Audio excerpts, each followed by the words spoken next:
Fala, galera! Bem-vindos ao Pod Nelson Além do Jogo. Estamos aqui no Multistúdios, aqui diretamente da Praça de Alimentação do Shopping Parque Jacarepaguá, aqui na Zona Oeste do Rio de Janeiro.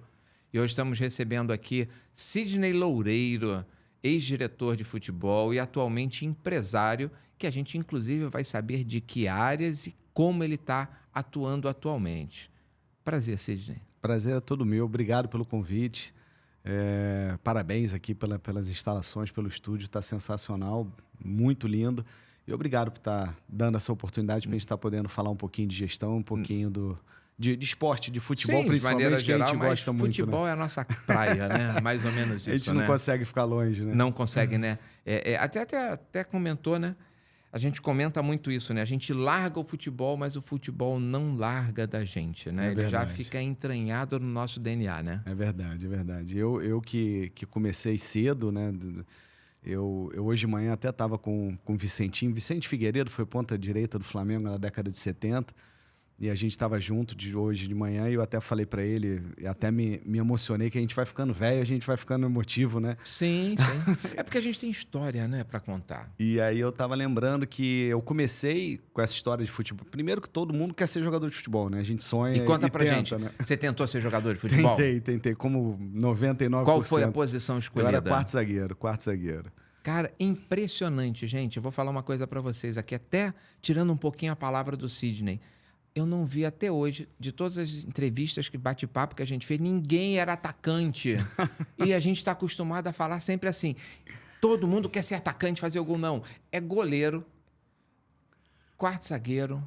Eu não vi, Sidney, um atacante aqui. É mesmo? Eu tentei, né? Mas eu acho que tu é ruim mesmo, Você aí vai o pessoal vai indo pra trás, né? A última posição é o goleiro, né? Que nem meu filho. Meu filho tá no gol agora porque eu falei, filho, não dá não. Vai no gol porque não dá não. E eu lembrei que com 12 anos eu fui, através de amigos, pra escolinha de futebol aqui na Barra da Tijuca, ali no Clube Marapendi. E a gente começou lá com 12 anos. E quando eu fiz 16 anos, ele me chamou pra auxiliar ele na escolinha. Então, assim, eu comecei... Já começou a ser dirigente com 16 anos. Ali auxiliar técnico ali. Para chegar de gente demorou, né? Mas ali já começando... A base. E já era uma gestão, né? Era uma gestão de escola de esporte, porque você, naquela época, como professor, você fazia tudo, né? Cobrava, sim, tudo. Fazia recibo e era e horário do administrativo de jogo. ao técnico. É isso aí. Ali começou já a questão do gestor de futebol. Começou ali mesmo eu sonhando... Primeiro em ser jogador não consegui, depois de ser treinador e virei gestor, né? E aí durante muitos anos trabalhei nessas funções como treinador e gestor. Mas comecei com 16 anos e até hoje, né? A gente não para. E não para, né? É um vício, né? Na realidade é a nossa adrenalina, né?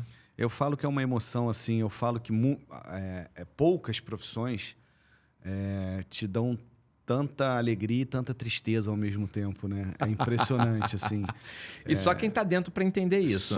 Só. Quem tá do lado de fora não consegue ter essa perspectiva nossa. E eu digo que quando você chega num patamar que eu sonhei em chegar, e graças a Deus cheguei, mas isso também faz com que às vezes você adoeça um pouco dentro do meio do futebol. E só depois que você sai, você enxerga um pouco o quanto que de repente você... Porque é tanta adrenalina, é tanta cobrança...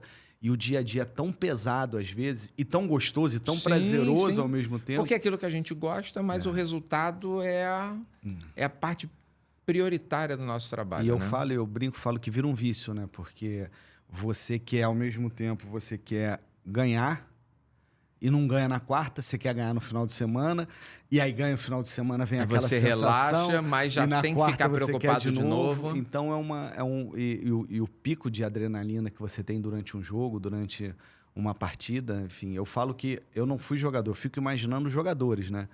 Por isso que muitos deles, às vezes, né, até depois que param, ficam meio perdidos do que vão fazer, porque não vão encontrar o que viveram ali. Não, lógico que não. Realmente eu falo que aquela relação amor e ódio, né? E é amor e ódio mesmo. Meu. Eu até literalmente. Eu falo que como gestor, eu só conheci duas formas de você ser campeão e você ganhar no futebol. Ou é no amor ou é no ódio. É isso aí. Ou você monta um elenco, um grupo que se respeita muito, que se gosta muito, mesmo que seja naquele momento, né? Não precisa gostar para a vida inteira, né? Sim. Mas que tem um único objetivo ali. Um entrosamento bacana, ou vocês, né, a gente na época, se odeia tanto ali dentro também que faz com que você... Que dá liga, né? Que dá liga e faz você vencer, entendeu? Porque quando você... Odeia é uma palavra muito forte, né? Sim, sim.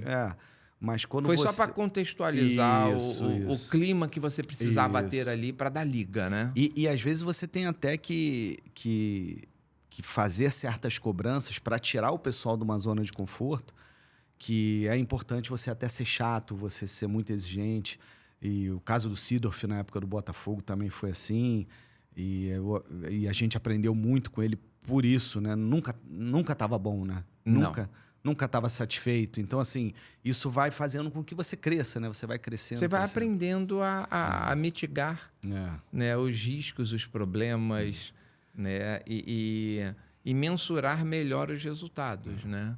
Essa questão até do Seedorf, né? Até porque quem já conhece, quem é botafoguense vai saber quem é o Sidney, né? Quem não for, ele foi... né, dirigente do Botafogo na gestão do Maurício. Primeira ou segunda gestão dele? Nas duas. Na primeira, eu cheguei em 2009, quando o Maurício assumiu. Eu estava na Espanha. Lá eu estava morando há 5 anos na Espanha.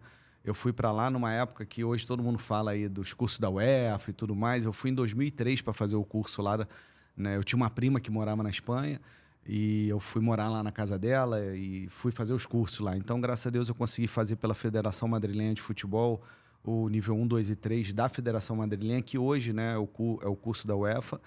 E aí, quando deu 2009 que o Maurício assumiu, ele me fez um convite para voltar e eu falei que eu voltaria desde que se a gente conseguisse aplicar na base do Botafogo todo o processo de metodologia que eu aprendi lá na época.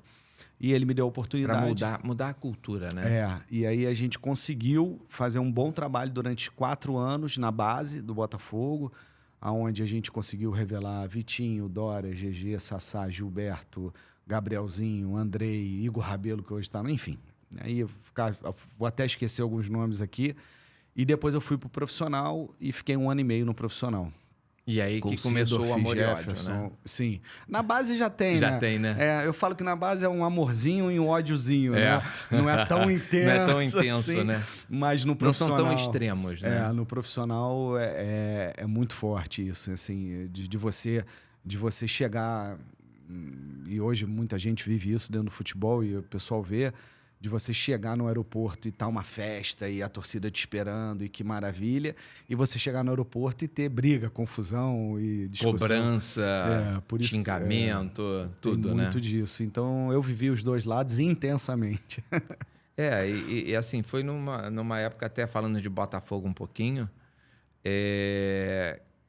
que mudou um pouco a história do clube, essa questão do Seedorf, né? Sim. Óbvio. Sim.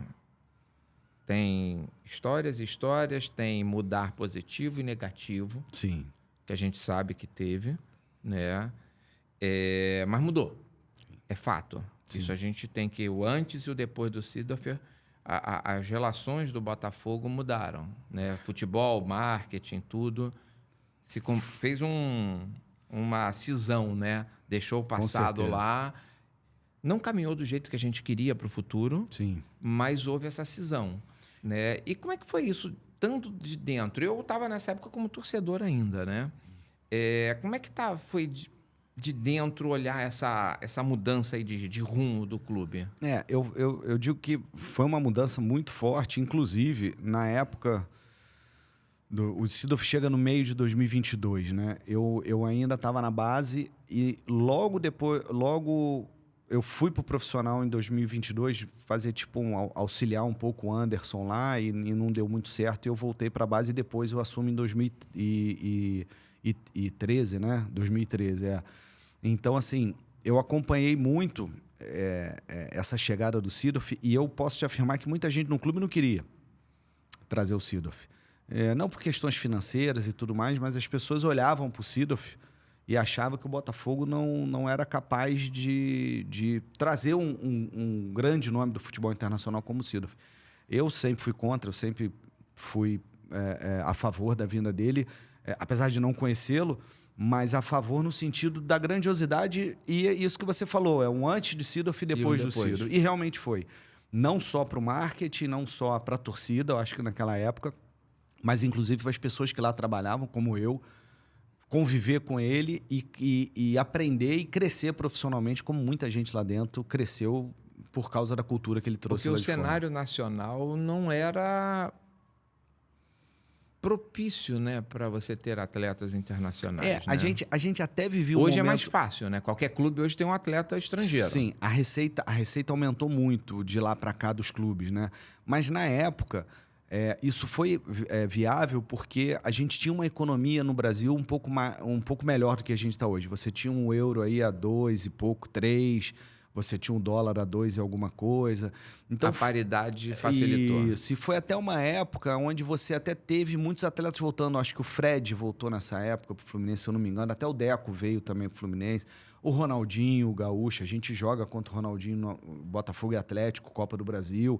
Então foi uma época econômica que foi possível resgatar esses grandes atletas por causa do valor econômico. Hoje você consegue isso porque a arrecadação no futebol, as receitas dos clubes, você vai olhar o que o clube arrecadava em 2013 tem comparação. e hoje você não tem. Foi uma mudança muito forte de lá para cá, né? E aí teve o parto, que foi a separação, né? Sim. Quando o Seedorf foi embora. Sim. Aí ficou aquele descontentamento geral, né? Eu estava na sala. O que acontece naquela época, assim, já tive a oportunidade de falar em alguns lugares, assim, como é que foi aquele momento, porque a gente faz um 2013 muito bom, né?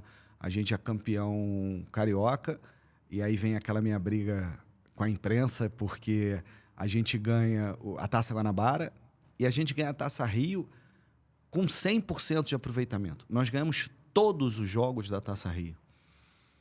E é campeão em cima do Fluminense, que tinha acabado de ser campeão brasileiro meses antes, né? O Fluminense é campeão em 2012 do Brasil. E o Fluminense disputando a Libertadores, e a gente é campeão. A gente ganhou os 2 turnos, sendo que o segundo com 100% de aproveitamento. E a manchete do jornal é: o Botafogo ganha estadual esvaziado.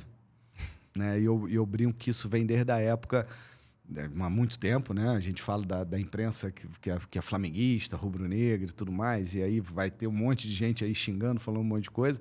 Mas a gente veio numa época que eu brinco que em 2010, antes até disso, você tem uma final no campeonato estadual no qual vamos inverter o lado.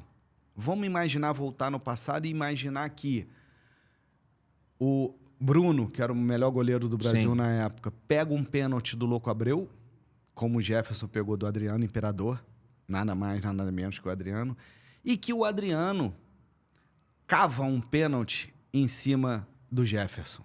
E o Flamengo é campeão com um gol de cavadinha do Adriano. Ia ser o maior título estadual do Flamengo de todos os tempos e iam estar falando desse título até hoje. Como foi o contrário, e foi um título lindo que o Botafogo ganhou, aí não, tem que desmerecer.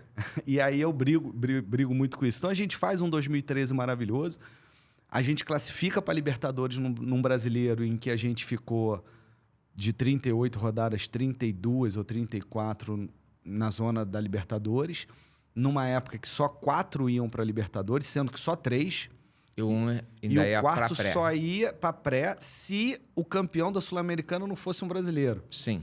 E aí o Ponte Preta vai com o Lanús para a final do Sul-Americano e a gente ainda tem que torcer para o Lanús, para a Argentina. É isso aí. Para a gente poder ir para a Libertadores. Então a gente termina 2013 muito bem, né? E aí vem o fatídico ano de 2014, no qual as pessoas muitas vezes erroneamente, na minha opinião, falam: a segunda gestão do Maurício foi ruim. Não, o último ano da gestão do Maurício, da segunda, né, porque até 2013 você está falando da primeira gestão que começou em 2009 até 2013. Até ali não tinha o que se falar, né? E aí 2014 vem um problema muito sério, que são as penhoras financeiras de dívidas. E aí é sempre todo presidente que passou pelo Botafogo deixou dívida. Sim. Inclusive o Maurício. Sim. O passivo era acumulado de várias gestões. E aí você tem um não controle desse passivo e começa as penhoras todas e acaba o dinheiro. Eu falo, acaba o dinheiro, acaba o amor, né? Até o cachorro abandona a gente. Lógico. E foi o que aconteceu. Então, antes de começar o 2014, a gente tem uma reunião E quando a gente volta atrás, o se, né? Ou se o que você faria diferente, Não é? enfim. É muito fácil falar hoje, né? Mas na É. época... Estando dentro do processo é mais complicado. Por isso que eu digo que o cacique, o cacique da tribo indígena é sempre o mais velho, né? Não é à toa, né? Não, Porque já passou por tudo na vida. Experiência é tudo. Experiência é tudo. E às vezes a gente é muito jovem, às vezes a gente não pensa direito. É imaturo. Isso. E ali a gente tem uma reunião em final de 2013 que diz que, eu não lembro exatamente números, mas vou botar aqui, a nossa folha era 5,5 milhões, um exemplo. E aí tem uma reunião para reduzir para 3.800. E aí a gente deveria ter ido a público explicar isso. E não foi. Então ninguém entendia nada. Como é que o Botafogo vai para Libertadores e diminui, né, a folha, ou seja, não traz grandes jogadores. Mas porque a gente estava montando um projeto com o Seedorf. E aí chega o fatídico dia que o Seedorf chega na minha sala, no início de janeiro, projeto todo montado em torno dele. E ele entra e ele fala só uma frase: a nossa história acaba aqui. Foi isso que ele falou para mim. Eu olhei assim e falei: como assim? Ele falou: a nossa história acaba aqui. Eu tô indo ser treinador do Milan. E aí? Como é que você muda isso tudo em janeiro, início de fevereiro? Não tem. Pré-temporada. Aonde você já contratou e você monta esperando que o cara tá ali, que ele ia liderar aqui, né, aquele que já projeto. Veio desse processo Sim, de liderança. Que já estava. E que foi conversado não só com ele, a questão financeira, foi conversado com outros atletas. E a gente faz um pacto de que a gente iria diminuir desde que se pagasse em dia. E aí pagou o primeiro mês e não pagou o resto. Aí... Não tem cristão que... Aí entra pra história e aí fica... Aí vira o ódio. Até ali vem um amor e depois vira o ódio. E aí você não tem como controlar, né? Muito difícil. Não tem. Realmente não você tem. Controlar 30 pais de famílias na qual você bota a cara para prometer uma coisa e que 2 meses depois você tem que olhar e não falar... consegue e não cumprir, consegue é complicado, é muito né? difícil, é muito difícil. E eu falo que o futebol, não desmerecendo as pessoas que lá trabalham, mas eu falo que o futebol é um caldeirão, né? Onde você tem misturas complicadas ali, né? Que você tem a vaidade ao extremo. Que qualquer coisa pode pegar fogo. Você tem a vaidade ao extremo. Basta uma faísca. É uma pitada de vaidade grande, é uma dose de vaidade grande, é uma dose de financeira grande, porque circula muito dinheiro. Sim, e sem o dinheiro ninguém faz nada. Vaidade, dinheiro, e que muitas das vezes, e eu não estou desmerecendo ninguém, mas é a realidade, a gente sabe disso, a gente lida com, né, não só atletas, mas membros de comissão técnica, funcionários e tudo mais, que a questão estrutural familiar são pessoas que vêm de problemas familiares, falta de estrutura familiar, como é a nossa sociedade brasileira. Sim. Como um todo. A gente vê vários meninos que sobem, né, da base para o profissional que não conhecem o pai, não tiveram uma família estruturada, foram criados por tio, por avós, e às vezes, não que isso desmereça ninguém, mas você não tem uma cultura educacional no país, de ensino educacional no que você consegue, né, estruturar. Então, a pessoa vem sem essa estrutura familiar, emocional, educacional, com vaidade, com dinheiro. E aí aquilo ali para explodir, falta pouco, né? Falta, é uma fagulha, né? É uma fagulha, explode. Qualquer coisa. E aí por isso que eu falo que muitas das vezes você não tem que entender muito de futebol, não. Você tem que entender muito de gente. Sim, gestão de pessoas. Gestão de pessoas. É a parte mais importante de qualquer empresa, né? E eu vi treinadores ao longo desses anos todos que eu trabalhei com futebol que entendiam muito de futebol e pouco de gestão de pessoas e não deram certo. E treinadores que não entendiam nada de futebol, mas geriam grupos de uma maneira tão fácil, tão simples e davam certo. Então... assim, nessa história, nessa jornada nossa de futebol, a gente aprende uma coisa, né? O que o grupo foca, ele consegue. Sim. Então, assim, se ele se une para conquistar, vai conquistar. No ódio ou no amor, mas vai conquistar. Se ele une para destruir, ele também vai. Fácil. Primeiro porque é ele que põe a cara, ele que está lá no campo fazendo, jogando, é o que gera empatia com o torcedor, né? Então, assim, o processo, não estou jogando culpa para os jogadores, não é isso. Sim, sim. Mas o processo de quem faz a gestão de pessoas, os jogadores não deixam de ser pessoas, sim. é a figura mais importante do processo. Porque, aquilo que você falou, até nos times concorrentes do Botafogo, tem treinadores que são horrorosos. Se vocês souberem as histórias de bastidores, vocês nunca mais vão querer esse treinador no seu clube. Mas quando você olha o resultado em campo, o título e o troféu no museu exposto, você quer que aquele treinador continue eternamente no seu clube. Sim, sim. Por quê? Qual é a grande habilidade dele? É a gestão. Ele consegue fechar o grupo, para o grupo fechar com ele e entregar resultado. A hora que o grupo se encher dele, já era. Saiu. E tem momentos, e aí eu posso dar como exemplo um papo informal que eu tive com o Léo Moura. O Léo, um querido que eu tenho no futebol, um menino de ouro. E eu tive o prazer de, quando eu fui diretor de futebol no Metropolitano, lá em Santa Catarina, de repatriar ele. Ele saiu do Flamengo, aí foi jogar nos Estados Unidos, na Índia. Aí eu falei, Léo, volta, vem aqui pro Metropolitano. De lá ele foi pro Santa Cruz, e do Santa Cruz pro Grêmio, foi campeão da Libertadores e tudo. Nessa volta dele, e a gente uma vez lá jantando, eu falei, Léo, o que aconteceu em 2013 com vocês, que no Brasileiro vocês quase caíram, né? E vocês foram campeões da Copa do Brasil. E assim, e aí tem aquelas coisas que o pessoal não gosta de falar, tem coisas que só acontecem com o Botafogo, né? A gente voando, a gente pega o Flamengo nas quartas de final, primeiro jogo 1-1, e todo jogo de Copa do Brasil tu joga numa semana e na outra semana tu joga. É isso aí. Naquele ano, não sei por que, tu joga. A gente jogou 1-1 e foi jogar contra o Flamengo, jogo de volta 30 dias depois. E nesse período de 30 dias, o Flamengo faz a terceira ou quarta troca de treinador no ano, naquele Campeonato Brasileiro, e dali o time pega o Jaime. Inclusive, ele trocou de presidente também. Sim. E aí eu virei e falei, Léo, ele falou assim, a gente não aguentava mais trocar de jogador, a gente se reuniu, os atletas falaram, gente, já é o terceiro, daqui a pouco a culpa é nossa. Então, vamos a gente aqui, e o próprio grupo se fecha. E aí imagina a facilidade que o treinador tem. É só jogar lá a camisa lá. Qualquer coisa. Jogar, e aí a coisa vai. E aí a gente perde aquele jogo e o Flamengo é campeão da Copa do Brasil. E eu sempre falava assim, né? Não é, poderia não acontecer, mas aquele jogo ali naquele ano, eu falava, quem sair daqui classificado é campeão. Porque o chaveamento era favorável. Era favorável, entendeu? Então a gente... É uma dor que a gente tem daquele jogo ali que... E o Léo Moura foi quem levantou o troféu. Sim. E foi ele que reúne o grupo e faz o... E ele faz a mudança toda ali. Inclusive, tem uma historinha do troféu do Léo Moura que virou meme, né, na internet. Não, essa eu não... Não recorda? Não. Então, né, 2013 marcou a mudança do troféu da Copa do Brasil, né? Eu montei o projeto, né, do troféu. E aquele foi o primeiro e se tornou único, porque não só pelo tamanho, mas pela base de madeira. O projeto, assim só para contextualizar, vocês entenderem, né?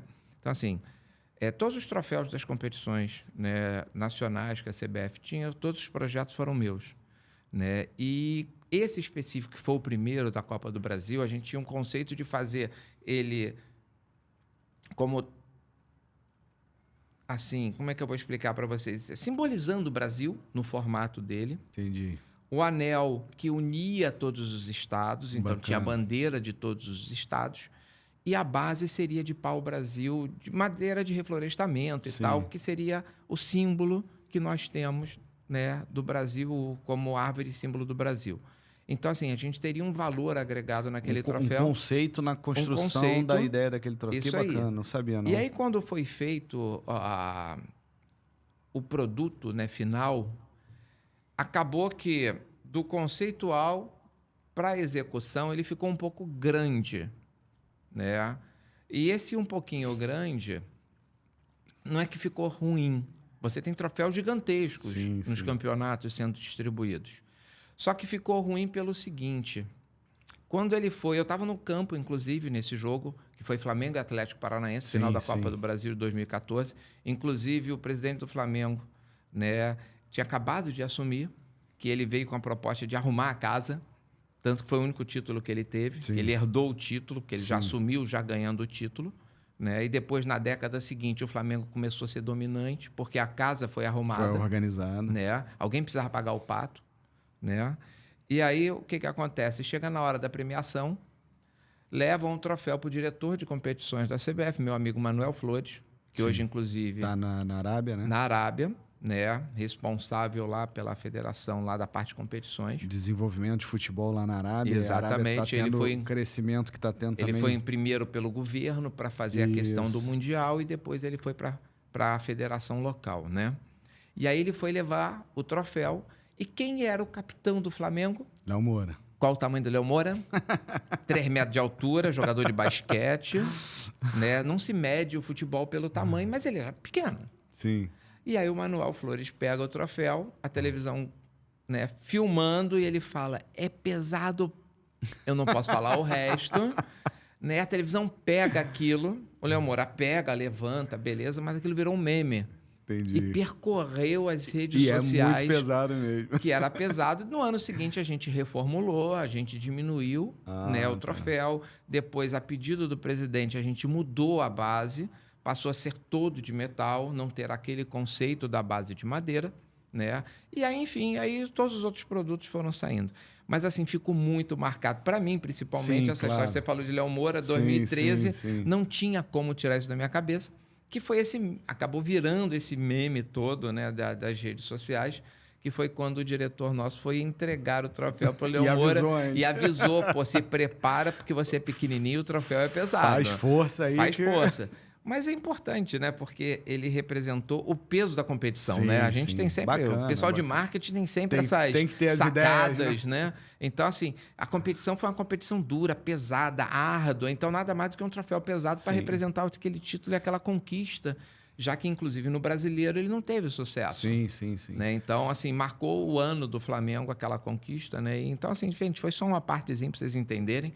Né? Quando ele fala de Léo Moura, não tinha como não, tá? E um abraço pro Léo Moura aí, né? E Manuel Flores também. Isso é importante, né? E quando você fala da parte do presidente que entrou e organizou a casa, é muito importante isso, que as pessoas às vezes não entendem, né? Algumas situações, ou criticam muitas vezes sem olhar para trás. De causa. E sem olhar para trás também e ver o que foi feito, né?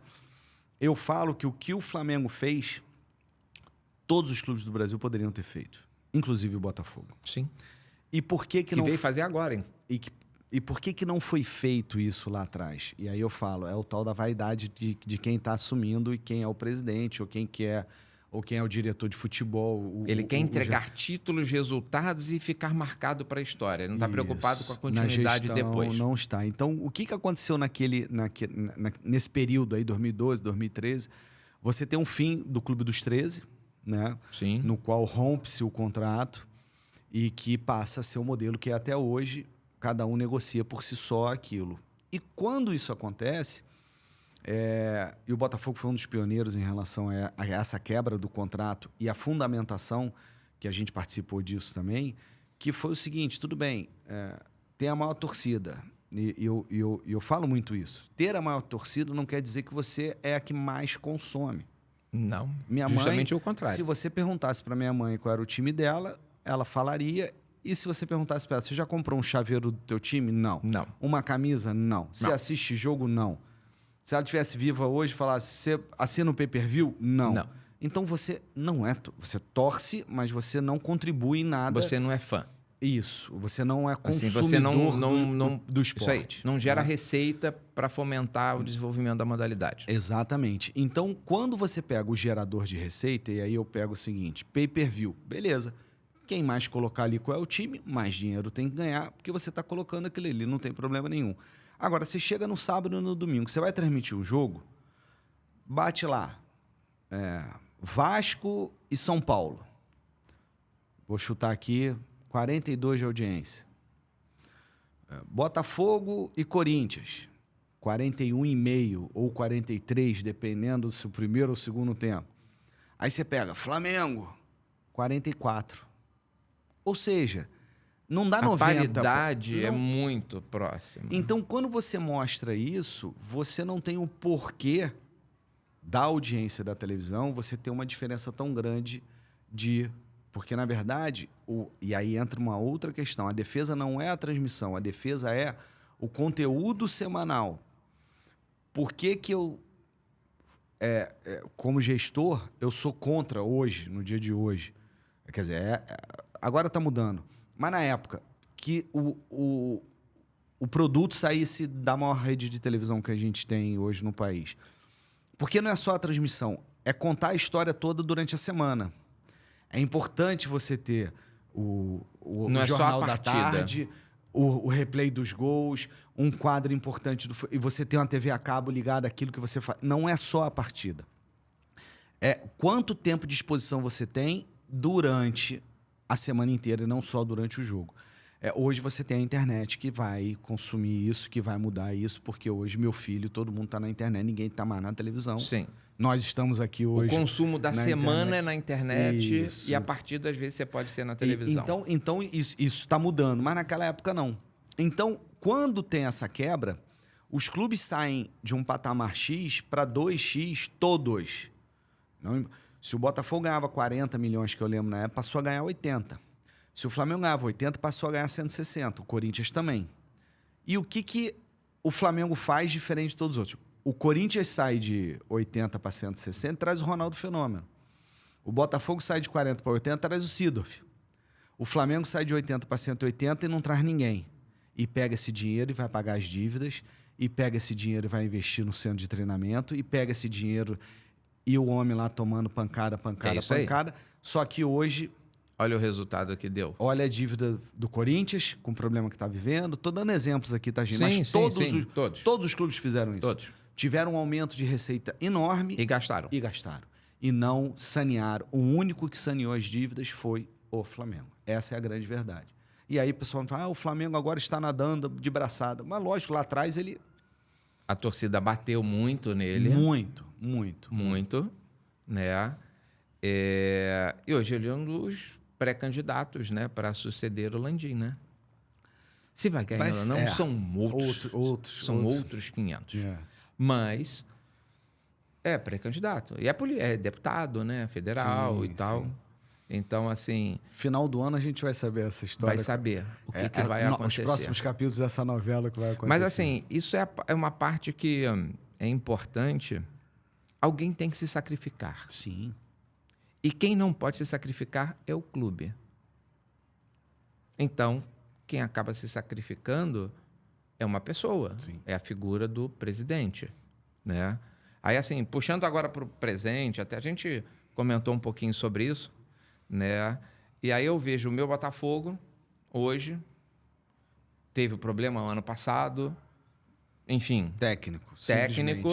Ali foi uma desestabilização psicológica, emocional. Faltou um tratamento mental ali, preparatório, para quando saiu o treinador, o time não conseguiu se reencontrar mais. Beleza, acabou.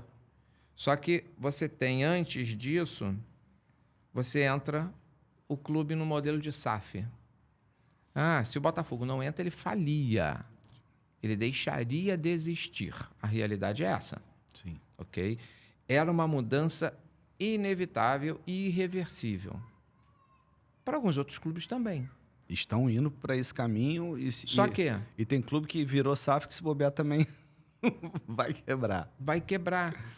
Porque você precisa fazer o quê? Se preparar para uma nova e diferente jornada na sua gestão. E uma mudança muito forte, né? Cultural. Muito forte. Então, se você não se preparar, não fizer uma transição bem feita, é bem complicado. E aí eu vejo o presidente Durcésio, a diretoria dele, preparou o Botafogo para virar empresa, se preparou estruturalmente com seus conselheiros, aprovou tudo para se preparar para uma SAF. Negociou com Textor, legal, bacana, veio, é um entusiasta do esporte, do futebol, ele gosta, ele veste a camisa, entra no campo, grita, briga. Isso é importante? É importante. Sim. Mas ele é um empresário. Sim. E ele é um empresário, ele não rasga dinheiro. É negócio, é business. A paixão está aqui, mas o negócio está do lado, paralelo, mas é independente. Aí ele pega um clube que já se preparou para receber um modelo de negócio, que tem uma história muito importante no futebol brasileiro, como base da seleção brasileira por muitos anos, o maior clube que forneceu jogadores para a seleção brasileira. Então, ele tem toda uma história, e aí ele vai e entra com o processo, né, de compra da SAF, dos 90% da SAF, que era o limite que a legislação permite, e ele faz todo o processo que ele faz e vem fazendo. Aí eu vejo o social do outro lado, que inclusive eu faço parte de lá, a gente comentou sobre isso com o Taekwondo. Aí você vê o presidente do SESI do outro lado, cuidando do social, cuidando do olímpico, como meta crescer o olímpico do clube. Sim. Reestruturar Até porque a parte de General Severiano. Até porque é importante falar que na transformação da SAF, a receita arrecadada que vem para o social, ela para de ser gasta no futebol e ela é para o social. 100% do social. E não é uma receita pequena. Não, não é. Ainda mais futuramente crescendo, a Exatamente. gente sabe que não é. Só que você tem que ter habilidade para lidar com aquilo. E aí o que eu vejo? E volto a dizer, não é porque é o meu clube, não. Mas é um modelo de negócio que a gente está observando e comentando sobre isso. E aí você vê a quantidade de modalidades olímpicas que o clube tem, já com a quantidade de atletas indo para as Olimpíadas de Paris, todo o processo de reformulação de General Severiano, que para mim às vezes funciona como trava-língua, desculpa, gente, com o museu, com a reforma, com o casarão lá, que está virando o museu, com a reforma da praça em parceria com a prefeitura. Então, assim, está mudando a cara da região ali, né, onde ele está inserido. E, do outro lado, a SAF organizando o estádio, montando estrutura, reformando o vestiário, reformando tudo, como tem feito agora, recentemente agora, vai ser feito e finalizado a troca da iluminação por um sistema moderno de LED. Aí você pega outros clubes. Não estou dizendo que o Botafogo é melhor do que os outros, não é isso. Estou falando de análise de gestão. Sim. E aí você vê os outros clubes brigando entre si, brigando com a SAF, brigam daqui, brigam dali, quem manda em quê, quem manda colar, quem sai perdendo? O clube. O clube. O clube, SAF, social, tudo, né? Todo mundo sai perdendo. Todo mundo sai perdendo. E aí? Onde a gente vai chegar com isso? O que eu falo é o seguinte, a gente está iniciando um processo novo de gestão no futebol brasileiro, no qual aquilo que a gente falou um pouco antes, né? A gente vai errar e acertar. A gente não, as pessoas que estão envolvidas hoje nisso vão errar e acertar bastante em relação a isso, né? Então a gente tem hoje alguns clubes que conseguiram se estruturar e estão indo bem, e outros que ainda vão ter que apanhar e aprender e se organizar. Isso é natural dentro de um processo, isso aconteceu na Europa inteira. Eu falo isso. Da onde vem essa história de SAF? Eu primeiro falo, da onde vem a história do futebol? Da Europa, né? A história da Europa trouxe futebol para cá. Da onde vem o modelo estatutário dos clubes? Da Europa para cá. Por que ficou 100 anos os clubes sem mexerem no seu estatuto? Porque a Europa não mexeu. Aí, quando a Europa mexeu no estatuto e virou SAF lá, começou a se falar nisso aqui, né? O que aconteceu? Eu posso falar da Espanha, de como os clubes na Espanha tiveram essa mudança de chave e eles apanharam, como alguns clubes estão apanhando aqui, mas quem entendeu ao longo do tempo e aprendeu está bem hoje. Por exemplo, quando eu fiz o curso lá, como era pela Federação Madrilenha de Futebol, você aprende a história também do futebol lá, né? Porque eu falo que não dá para analisar o futebol como uma célula fora do contexto social e econômico de um país. É impossível. Lógico. Então, eu sempre briguei muito isso na gestão aqui no Brasil, até por ter morado um tempo fora. Eu falo, não fica trazendo receitas prontas de outro país e querer aplicar aqui, que não vai... E nem daqui para lá. Não. Cada um tem suas particularidades. E se você não tiver sensibilidade de entender isso, você não dá certo. Então, e o Brasil é fora da curva. Muito, muito. E aí eu vou entrar um pouquinho do que está acontecendo no Botafogo também em relação a isso. Essa fora da curva, que é o meu único medo em relação ao Botafogo. Então, assim, voltando um pouco, então como a Espanha fez? A Espanha virou e falou assim, era a mesma coisa aqui no Brasil. Não pagava salário, o time não tinha dinheiro no final do ano, e não sei o quê, era tudo o mesmo modelo de gestão de presidente, mudava de 3 em 3 anos, 4 em 4 anos. Então o cara também queria ser campeão, largar o clube cheio de dívida depois, ele não queria nem saber, era a mesma coisa. E a Espanha fez a mesma coisa que o Brasil fez. O Brasil criou a Totobola, Totofácil, Totomania, criou o fute não sei o quê, porque o dinheiro vai para pagar as pessoas que trabalharam e não receberam, os impostos que o clube não pagou, fizeram a mesma coisa e nada. E aí você falava, menino ruim, não faça isso de novo. Eu vou resolver. Tudo de novo. Fazia tudo de novo, aquela coisa toda. E aí o que a Espanha fez? A Espanha bateu o martelo e falou assim, um governo, falou, olha só, chega dessa bagunça, chega disso aí. O negócio é o seguinte, se você quiser, você vai ter, se você quiser não, você vai ter que virar empresa. Porque esse negócio de clube aí, associativo, isso é uma bagunça. Você vai ter que virar empresa. Você vai ter que ter dono. Se você quiser... E se responsabilizar por isso. Se você, como você falou, que ninguém quer rasgar dinheiro. É isso rasgar aí. Dinheiro dos outros é fácil. É isso aí. E aí virou e falou assim, se você virar agora, eu perdoo tuas dívidas, dou desconto, faço o que for, não sei o quê. Agora, se você não quiser virar agora, não tem problema nenhum, não. Você, se cair para a segunda divisão, ou você vira ou você acaba. Tipo assim, ou tu paga, tu caiu para a segunda divisão, paga tudo que tu deve. Não tem dinheiro, acabou. Eu, como governo, vou fechar a tua porta. Quais são? Muitos viraram na época, outros viraram quando caía para a segunda divisão, inclusive o Atlético de Madrid, quando cai para a segunda divisão. Aí eu pergunto, quais são os 3 clubes na Espanha que não são SAF? Lá é outro nome, mas enfim, Sim. Não são clube empresa. Real Madrid, Atlético de Bilbao e Barcelona. Que são os 3 que nunca caíram para a segunda divisão. O Barcelona está como financeiramente?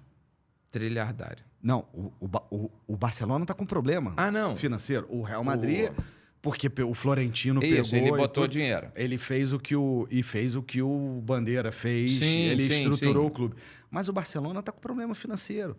O Barcelona está tendo que se desfazer da contratação do menino que era do Atlético Paranaense, o Vitor Roque, por causa da questão do fair play, da questão de recebimento. Se você for ver, hoje o Barcelona tem, e já é de algum tempo atrás... Eles incharam demais.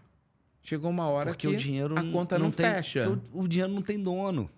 A conta não fecha. Então entra presidente no Barcelona e sai presidente, e o Barcelona vive o mesmo vício que muitos clubes na Europa e aqui no Brasil viveram. Então, e deu problema quando foi o Sandro, né? Sandro Rosell. E aí você chega no Brasil e traz agora que mudou lá, Portugal mudou, a Itália mudou, a Alemanha mudou, cada um com as suas diferenças, e o Brasil muda também. Então vai ser normal a gente passar por esse período de aprendizado, tanto os clubes se preparando para virar SAF, como também as SAFs que estão vindo, as empresas que estão vindo comprar os clubes aqui no Brasil. E isso eu falei no outro programa e o pessoal bateu muito em mim, mas não tem problema, já estou acostumado. Faz parte. Que eu falo o seguinte, do Botafogo em si. O que me preocupa é você vir com a mentalidade da Europa, aquilo que a gente falou aqui agora há pouco, para gerir um clube no Brasil, esquecendo de alguns aspectos socioeconômicos e geográficos também. E da gestão do futebol brasileiro. Quando você sai hoje de uma Europa e vem para cá, lá tem uma liga. Aqui tem 2 e não tem nenhuma. Até então. E não vejo muito motivo de continuar tendo nenhuma das 2. Então lá, as federações, as CBFs de lá, elas são única e exclusivamente responsáveis pelas seleções de base profissional. Sim. E elas ficam ali como rainha da Inglaterra nos campeonatos regionais, que são nos campeonatos nacionais e regionais, que também tem, muita gente não sabe disso, mas tem os campeonatos regionais na Europa. Mas eles ficam restritos a uma organização de longe, porque as ligas organizam. Aqui no Brasil, não. Aqui no Brasil, nós temos uma CBF muito forte ainda na organização, no tratamento com a televisão, nos horários, da montagem de tabela e campeonato. E aí, o que me preocupa hoje no Botafogo, e na minha opinião, como a gente fala, a gente tem algumas peculiaridades bem distintas, e às vezes eu acho que há uma orientação, uma má orientação ao Texo em relação a isso. Esse áudio que ele soltou, ele está sendo...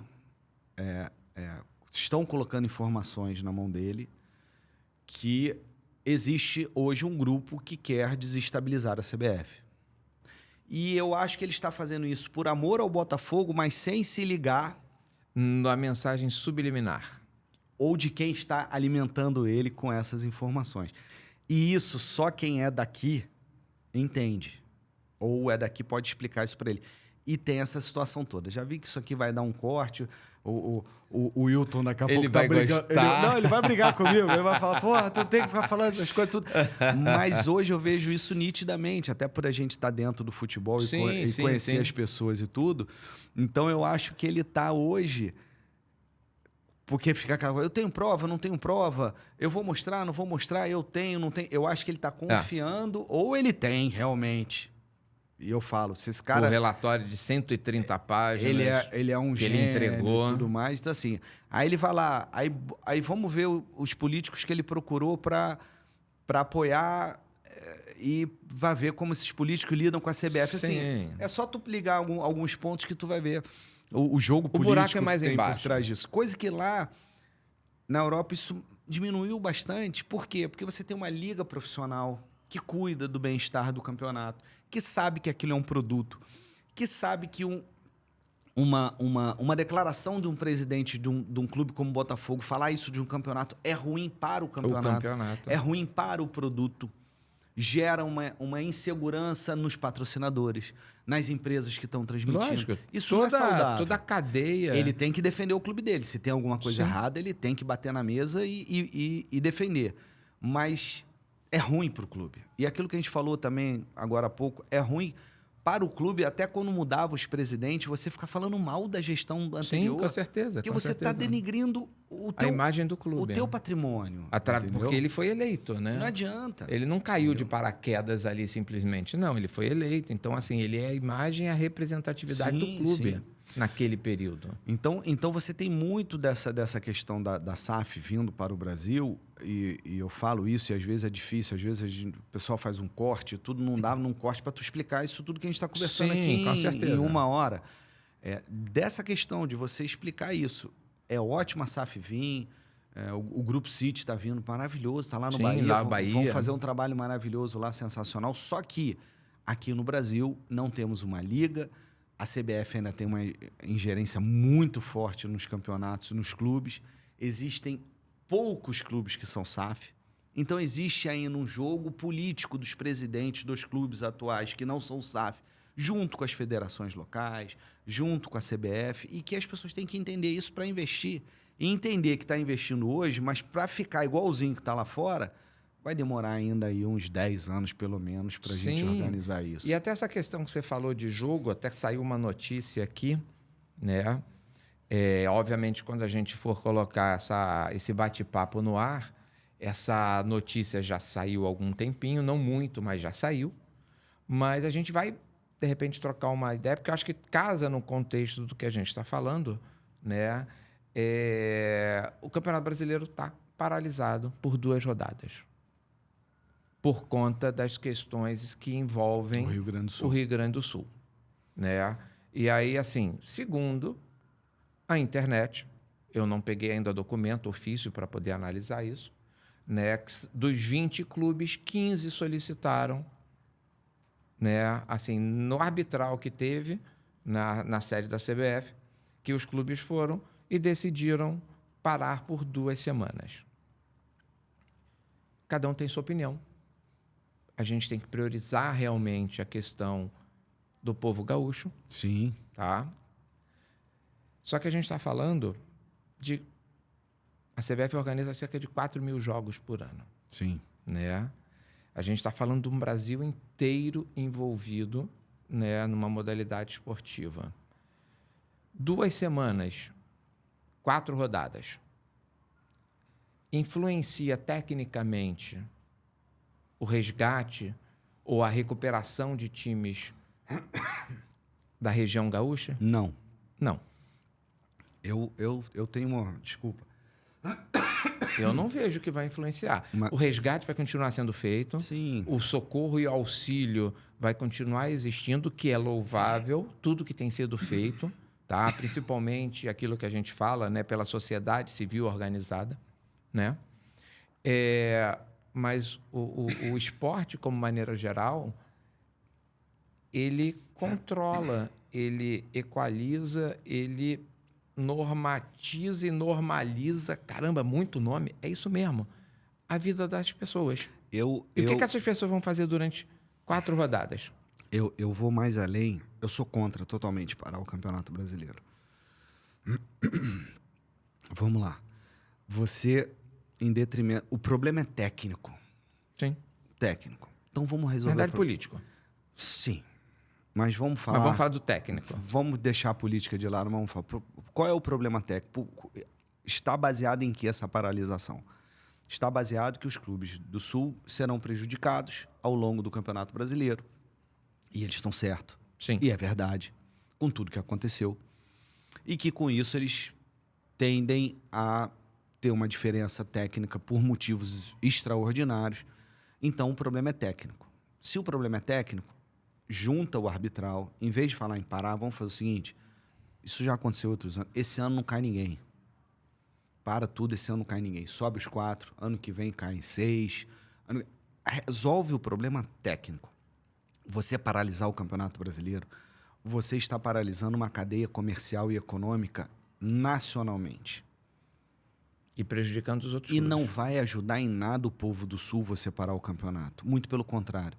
Pega a renda, faz os jogos acontecer. Pega 5% da renda. Não, você teve o exemplo do Atlético Mineiro naquela ação comercial pegou, ou não importa, 40 mil pessoas. E você tem como ajudar mais tendo o campeonato do que não tendo o campeonato. Sim. Entendeu? Então, tá paralisando, vamos deixar a política de lado, mas tá paralisando por uma questão técnica, resolve o problema técnico. Agora, você tem a pessoa, tudo bem, as pessoas estão sofrendo no Sul, a gente tem que se dar as mãos, todo mundo tem que ajudar. Só que você vai prejudicar também o rapaz que vende o refrigerante, o cara que trabalha na bilheteria do clube, o cara que trabalha lá como segurança que na recebe entrada, que ele recebe diária. por rodada. É isso aí. Você vai prejudicar o cara da pipoca que está vendendo ali, você vai prejudicar uma cadeia inteira no Brasil inteiro e não vai ajudar o pessoal do Sul. A população do Sul não vai ser ajudada com isso. Porque a ajuda deles tem que ser lá. Porque lá, mas nós estamos em luto, então para o cinema, para a televisão, para tudo. Porque o esporte é um entretenimento. Então, se o problema é que a gente está comemorando o gol enquanto o pessoal está sofrendo, então para todo o entretenimento no Brasil. Sim. Agora, vamos resolver o problema técnico? Não cai ninguém. Está resolvido o problema, toca o barco. Até porque você parar duas... Você já tem o Inter, Grêmio e Juventude e os times da segunda divisão já sem jogar há 2 semanas. 2 semanas aí, pelo menos. Aí vai ficar mais 2, eles também, e todo o Campeonato Brasileiro. Aí você já vai ter que começar a trepar a data. Sim. Esse Campeonato Brasileiro vai acabar, vai ser postergado. Se acabar final de dezembro início de janeiro. Como foi o da férias. pandemia. Então você vai trazer um problema técnico para todos os clubes, no qual agora deixa o pessoal lá resolver. E outra coisa, parou de arrecadar. Vai arrecadar mais para frente. Eu não sei, parou 2 rodadas. Será que vai parar mais? Parou de arrecadar. Você para de arrecadar bilheteria. Daqui a pouco, além do Clube do Sul tá sofrendo financeiramente, porque eles estão sofrendo e vão sofrer muito, você vai sofrer os times que estão parados, que precisa do ingresso da venda da bilheteria para poder comprar. Sim. Pagar toda uma os salários. cadeia produtiva. Então, eu não vejo nexo Qual o benefício, né? nenhum na paralisação do Campeonato Na realidade Brasileiro. é isso. Nenhum. Agora, se é política, eu também não consigo ver politicamente por que é importante parar. Agora... É para dizer que está fazendo. Mas vamos fazer de outro jeito. Tem tanta forma de a gente fazer. Mas aí, tanta para você forma fazer ajudar. de outro jeito, você tem que tomar a rédea para si e tomar a decisão. E aí eu falo, onde está a imprensa? A imprensa inteira também estava querendo que parasse, um ou outro não. Mas, enfim, cadê... Sabe, eu não sei, são decisões que eu... Eu ainda vou dar uma lida com calma, gente, até para entender um pouquinho. Isso, a gente pegou aqui a gente meio, tá no meio acontecendo. No meio do programa hora. veio a notícia, né? Só que acontece o seguinte, que a gente vai, obviamente, entender essa questão. Os jogos da Libertadores e Sul-Americana também foram paralisados? Provavelmente não, só o dos times do Sul, o resto vai ter que jogar. Eles não vão parar. Eles vão jogar daqui a 3 semanas, 4 e tal. Não é a mesma coisa que a que o Copa do nosso? Brasil vai parar? Não é a mesma sei, coisa será que a o Copa nosso? do Brasil vai parar? E aí você vai prejudicar os times lá que estão... Os menores lá. Que dependem disso para poder entendeu? ter visibilidade? Então, assim, vamos ajudar os três, o da primeira e da segunda divisão. Tipo, não cai, você não vai ter problema, você não vai cair. Vamos tocar o barco. Inclusive, lá o pessoal do Coritiba deixou o estádio à disposição para o Grêmio mandar os jogos lá no estádio. Então, assim, de toda a tragédia, a gente sempre tem fatos positivos, né? Então, assim, essa união que a gente sempre brigou muito, essa questão da torcida, né? Elas serem co-irmãs, né? A gente vê um pouco nessa hora. Verdade. Então, assim, como foi o exemplo que eu até comentei rápido do Atlético Mineiro, a torcida fazendo o símbolo, né? A bandeira gaúcha, cantando, né? O hino gaúcho. Todos os clubes com pet do SOS, Ajude o Rio Grande do Sul, então, todos assim, eles jogando com isso na camisa. Essa é a parte que a gente gostaria que continuasse existindo. Porque é a parte que a gente sabe que o esporte é para o bem. Não aquela parte que você vê torcedor matando torcedor, briga com não sei o quê. Você não consegue em São Paulo. Muitas vezes você tem um derby, né? Como gostam de chamar em São Paulo, né? Porque senão vão se matar. E aí... Não, a gente chegar ao ponto de você ter que falar que tem que ter torcida única no estádio. Não existe. Eu acho isso uma degradação social tão grande. É a gente não olhar para a fonte do problema, né? Que é o lado educacional. Você só trabalha na ponta final do problema. Você resolve o problema. A causa, ela nunca é vista, ela nunca é tratada, né? A gente tem isso dentro do Brasil e isso é o que prejudica muita gente como sociedade. E assim, eu tenho uma opinião muito formada, inclusive, até assim, aproveitando, falando dessa questão de comportamento, né? Eu sou contra a suspensão de torcida em jogo, tá? Porque o torcedor ele não pode ser penalizado por um erro, às vezes, do clube, ou seja, de um torcedor específico. Você quer punir? Puna. Quem gerou o fato. Punir mesmo, né? Sim, exatamente. Porque você tem torcedores que já estão na terceira ação. É recorrente. Você não viu o que aconteceu lá com os torcedores no Corinthians, lá fora do país, e depois vieram fazer aqui depois? Sim. Entendeu? E aí, o que acontece? É isso que não pode mais. A gente entender que a gente tem que... É a nossa passividade que faz isso acontecer. É isso aí. E aí a gente tem essas situações que chegam agora, por exemplo. O pessoal do Sul... Cara, tem gente que mora lá. Minha irmã mora no Sul, não necessariamente no Rio Grande do Sul, mas mora no Sul, né? Eu conheço pessoas, já viajei o Brasil quase todo com a seleção brasileira. E a gente sabe, na realidade, que a gente precisa estender a mão, ajudar. Sim, com certeza. Né? Hoje é o povo gaúcho, amanhã poderia ser qualquer outro estado, para não falar querendo dizer que estou querendo que aconteça em alguma outra cidade. Mas se acontecer, a gente vai estender a mão, porque o nosso papel como ser humano, como sociedade, é fazer isso. Sim, no final somos todos brasileiros. Somos todos brasileiros. Todos nós estamos sofrendo. Não temos lado, bandeira, não tem nada. Quem está dentro da água morrendo afogado, como tem muito repercutido na internet, ninguém vai pedir o título de eleitor para saber com quem a pessoa está votando. Qual é o teu time, ninguém vai perguntar qual é o teu time. Ninguém quer saber disso. Ali é um brasileiro, é um ser humano precisando de auxílio, de socorro, e a gente tem obrigação moral de prestar, né? E aí, assim, a gente tem essas questões todas acontecendo e a gente só torce para que o futebol seja sempre um vetor de mudança social, né? E aí, assim, o que acontece, ô Sidney? Até porque a gente já está assim, já meio no limite já do nosso bate-papo. Passa rápido. E futebol, se deixar, a gente fala o dia inteiro. O dia inteiro. Né? E aí a gente acabou nem falando muito dessa sua questão de empresário, essa questão sua de metodologia de ensino, né, para as escolas. Que é ruim a gente chamar de escolinha de futebol. Horrível. Parece um depositório de crianças. E hoje muitas das vezes a gente sabe disso.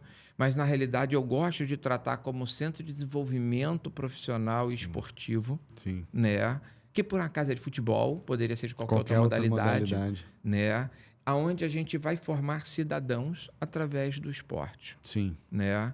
E aí eu sei que você tem um desenvolvimento, até pela sua experiência prática, né, de metodologia disso. Eu gostaria assim, que a gente focasse rapidinho Sim, e tal. assim... Que eu acho importante a gente falar sobre isso. Porque, desculpa até de novo, Nada. é nessa hora que a gente forma o torcedor de amanhã e que a gente depois não vai ter mais esse bate-papo de falar de paralisar, de isso, ou porque o torcedor matou, não sei o que, a gente vai ter isso muito diminuído, reduzido, porque a gente está tratando na base. Sim. E o esporte educa, né? A gente o sabe esporte disso. educa. E salva. E salva. E o que está faltando hoje muito no país é a parte educacional, eu não tenho a menor dúvida disso. E quando eu saio do futebol, rapidamente falando aqui, eu estava com 160 quilos e era aniversário do meu filho. Eu saí do Botafogo em julho, meu filho ia fazer 4 anos em outubro. E eu falo, filho, depois eu saio em julho, chega outubro, eu falo, o que você quer de aniversário? Meu filho olha para mim para fazer 4 anos e fala, pai, que você nunca mais trabalhe no Botafogo. Não era o Botafogo, era o futebol. O futebol, mas ele entendeu isso, fez um paralelo. E eu olhei e falei, por quê, meu filho? Eu falei, porque agora eu tô te vendo. Aí aquilo me deu um estalo, eu falei, eu tenho que cuidar de mim, tenho que olhar para mim, olhar para ele. Sim. Eu já cheguei aonde... Os nossos termômetros são eles, né? Eu já cheguei aonde eu sonhei chegar um dia, poderia ter ido um pouco mais, um pouco menos, mas consegui construir uma família e a minha vida com o esporte, né? Que era era o meu sonho.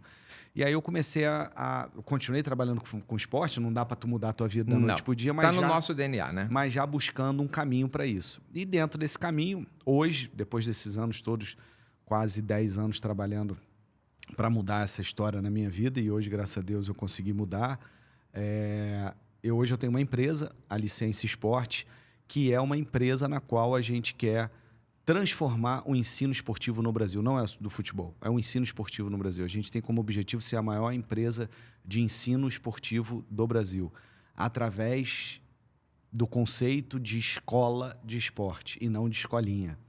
E a gente faz um Você forma cidadão. Não, que por um acaso, no final, ele vai ser um esportista. Porque quando você bota um filho numa escola recorrente, você quer que ele faça o quê? Ele aprenda matemática, geografia, português, bababá, você bota. Você bota num curso de inglês ou numa escola de línguas, você quer que ele aprenda um idioma. Quando você bota ele numa escola de esporte, você quer que ele aprenda uma modalidade esportiva. Esse é o foco de uma escola.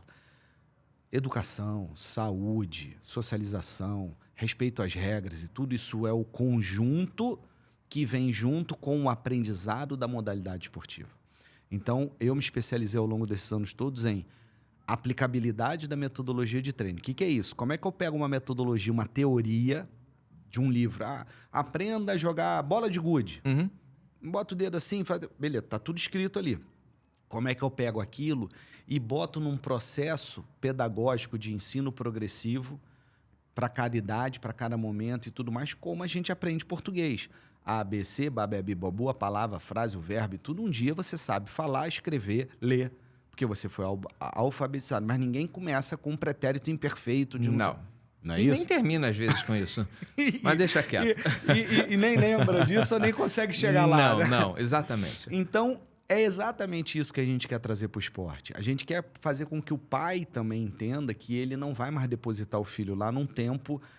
ele tá lá... E quando voltar, ele vai dormir. Bota ele para cansar, bota ele para correr bastante para dormir. O pai também ele tem que começar a ver valor na escola de esporte de que ali ele está pagando para o filho dele se desenvolver através do aprendizado de uma modalidade esportiva. Sim. Seja ela judô, natação, beisebol, futebol americano, seja o que for.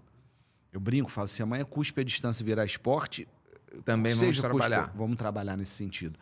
Então, com regras. A gente quer transformar. E diante disso, a Licença tem alguns braços. Um deles a gente é hoje responsável pelo licenciamento das escolas de futebol do Atlético Mineiro, do Náutico, e vamos lançar o do Vitória da Bahia 1º de junho. A gente vai lançar o do Vitória, estamos conversando, inclusive com alguns clubes aí para fechar, bem próximo aí da gente tá fechando. Daqui a pouco a gente dá o spoiler disso. E a gente está aí trabalhando com um conceito, né, de licenciar essas marcas, mas dentro de um conceito de escola do Atlético Mineiro, de escola do Náutico, não mais escolinha.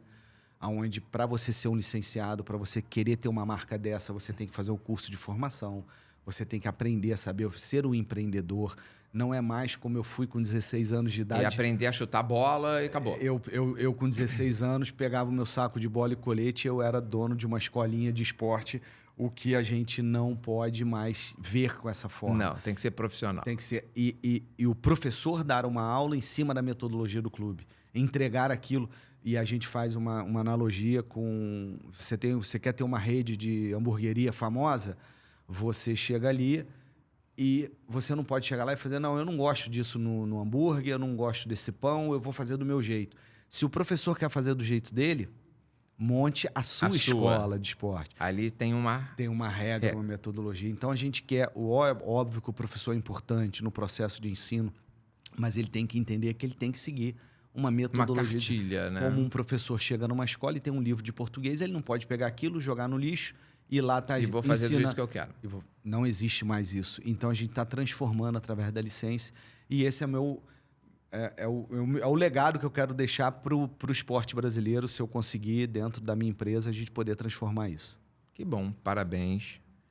Muito sucesso. Muito a ideia obrigado. é espetacular. Não é ideia, né? Porque já está em prática, Sim, né? sim. Mas o conceito da ideia é espetacular. A gente tem que sempre priorizar o ser humano, o cidadão, o jovem, no processo de formação que eles estão. Eles precisam de regra, rotina, eles precisam de metodologia para se desenvolver, né? E o esporte, a gente fala, o esporte é saúde, esporte é vida, esporte salva. Você pode ter quantos adjetivos você quiser, Sim. entendeu? Mas se você não tiver um processo, uma metodologia, você não chega no resultado que você precisa. E você entendeu para quê e por que eu estou treinando? Lógico. As pessoas não se fazem essa pergunta quando estão numa... Até porque todas as empresas, ou pelo menos as mais sérias, elas têm no seu conceito histórico missão, visão e valores. Sim. Se você perguntar qual é a missão, visão e valores dos clubes de futebol, acho que se bobear ninguém tem. Visão, míope. Missão, ganhar o campeonato. Valores, derrotar o adversário. Deve ser mais ou menos isso. Está escrito em algum lugar, mas que ninguém vê e ninguém sabe. Vê. Mas se soubessem a importância desses atributos, porque definem quem você é. A sua identidade define quem você é num cadastro, mas o seu comportamento perante a sociedade define quem você é como pessoa. Sim. O clube, ele tem a sua identidade, mas ele precisa ser definido quem ele é perante a sociedade. Perfeito. E aí a visão, missão e valores é uma representatividade desses conceitos. Sim. E eu espero, sinceramente, que daqui a alguns anos eu veja os outros clubes que você não deu spoiler. Quais são? E outros esportes. A gente está indo para outros esportes também. Graças a Deus, saindo um pouco dessa coisa só futebol. Caminhe, né, de vento em popa, ou seja, dizendo que pode fazer no esporte à vela, entendeu? E que acertem todas as tacadas, inclusive no golfe. Taekwondo. No taekwondo também, porque já tem uma doutrina, já tem uma regra muito rígida por cultura, né, por cultura coreana. Sim. Então, a gente já tem essa questão muito familiar, muito doutrinária, né, dos princípios, né, mas você precisa replicar isso para as outras modalidades que estão um pouquinho perdidas. Perfeito. Agradeço, Cisney, eu, mais uma vez, a sua presença aqui com a gente. Desejo todo sucesso com seu filho, que ele tenha agora um novo legado para poder olhar para o pai e falar: poxa, pai, que bom que você ficou em casa. Agora ele quer que eu volte. Eu falei, agora... Mas para qual clube? Qual clube? Qual clube? Só se for Botafogo, gente, por favor. Ele agora quer que eu volte. Eu falei, não, agora chega. Agora você que vai... Agora ele virou goleiro. Eu falei, ó, tu vai estudar nos Estados Unidos com bolsa através do que esporte, você está se dedicando. E isso é muito importante. Consegui canalizar isso na mente dele. Eu tô botando ele para ver ele jogando com o Vini Júnior lá, quando o Vini Júnior fosse aposentar. Receba, não é isso? E ele tá indo nessa. Vambora. Que bom. Mas a favor, né? Porque se for contra, ficar sofrendo o gol do Vini Júnior toda hora... Mas pode ser, não tem problema. Não vai dar muito certo. O importante é levar ele vai sempre sair na foto. A paixão do esporte para a universidade, é isso que eu quero. E ele sempre vai sair na foto, né? É isso aí. Obrigado de novo aí. Tá? E, gente, deixa seus comentários. A gente mudou, assim, os assuntos no meio da conversa por fatos que foram acontecendo. apesar de ser gravado é ao vivo, apesar de ser ao vivo é gravado, não importa o ponto de vista que vocês tenham, o importante é que vocês participem. Comentem, critiquem, mandem mensagens, curtam, compartilhem com seus amigos, para a gente poder cada vez mais estar fazendo um conteúdo de melhor qualidade para vocês. Obrigado aí, gente, e até a próxima.